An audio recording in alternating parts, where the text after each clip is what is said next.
En el recinto de la inmortalidad, donde el tiempo está detenido, todo es quietud y silencio y calma. Solamente Safo turba con su voz lánguida, cantando estrofas sublimes, el reposo de los miles de nombres de los que se surte la literatura y la historia, que pasan allí el tiempo detenido, reposando tranquilamente.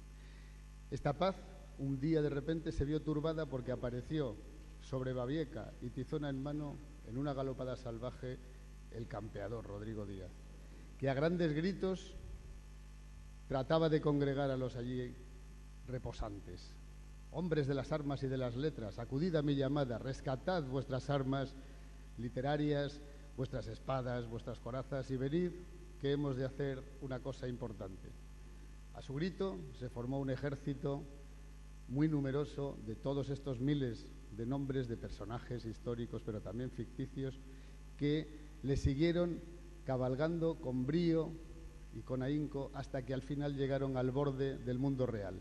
Cuando llegaron al borde del mundo real, lo que contemplaron los dejó estupefactos. Vías de ferrocarril, torres de tensión de tendidos eléctricos, aeropuertos, aviones, coches, grandes ciudades iluminadas profusamente, de tal manera que durante unos minutos perdieron el habla y quedaron todos parados. Pero una vez repuestos de ese estupor, una comisión en la que se encontraban personajes históricos, Virgilio, Homero, el propio Séneca también, Cicerón, pero también personajes de ficción creados por ellos o por otros personajes del territorio de la inmortalidad, como Sigfrido, como Orlando el Furioso o como Amadís de Gaula, los caballeros de la tabla redonda, fueron a decirle al campeador: ¿por qué nos llamas, campeador? ¿Qué ocurre? ¿Qué mal les tiene la tierra hoy que necesitan de nuestro concurso? El Cid se volvió a ellos diciéndoles: amigos, en mi último viaje al territorio moderno he descubierto una máquina que estampa las letras sobre los papeles, y la estampa a gran velocidad, y producen a gran velocidad muchísimos papeles que recogen en una especie de pergaminos raros y feos a los que llaman libros.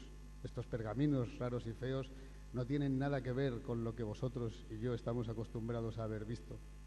No tienen miniaturas, no tienen letras capitales, no tienen ningún respeto por el trabajo de todos aquellos copistas que durante siglos fueron dándole esa belleza espectacular a todas vuestras obras que todos conocéis. Es necesario que vengáis conmigo al almacén de todos estos libros, los destruyamos y hagamos ver a los hombres que así, de esta manera, no se va a ninguna parte y que vuelvan a hacerlos como antes.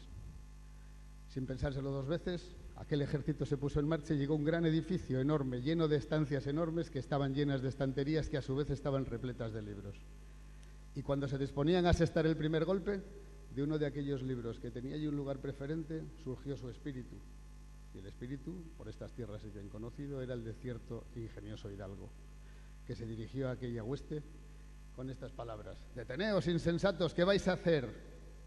¿No sabéis acaso que la imprenta es uno de los mayores logros de la humanidad? Que gracias a la imprenta todas vuestras obras, vuestro pensamiento, vuestro arte puede ser puesto al alcance de la humanidad por completo en cualquier lugar de la tierra donde nos encontremos?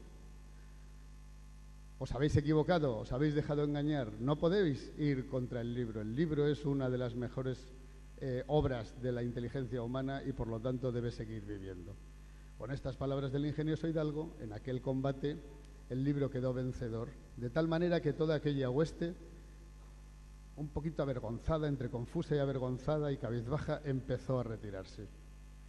Pero en este momento la imprenta se puso en marcha y empezó como si fuera poseída por unas fuerzas especiales, unas fuerzas sobrenaturales. Empezó a imprimir páginas y páginas y páginas y páginas, y todas estas páginas fueron dando libros y libros y libros en tan gran número que aquella hueste de personajes de ficción reales quedó atrapada entre ellos y desde entonces figuran en las estanterías de nuestras bibliotecas puestas a nuestra disposición hasta el fin de los tiempos. Y colorín colorado, este cuento se ha acabado. Para el anecdotario del maratón, me gustaría hacer constar que este cuento está escrito en unas hojas de papel lineado, con una caligrafía más bien decente, por un niño que era en el año 44, Miguel Picazo, y que lo presentó el 11 de abril, esta fecha de 11 de abril de 1944, para el concurso que se celebraba entonces en el instituto con motivo de la fiesta del libro. Gracias.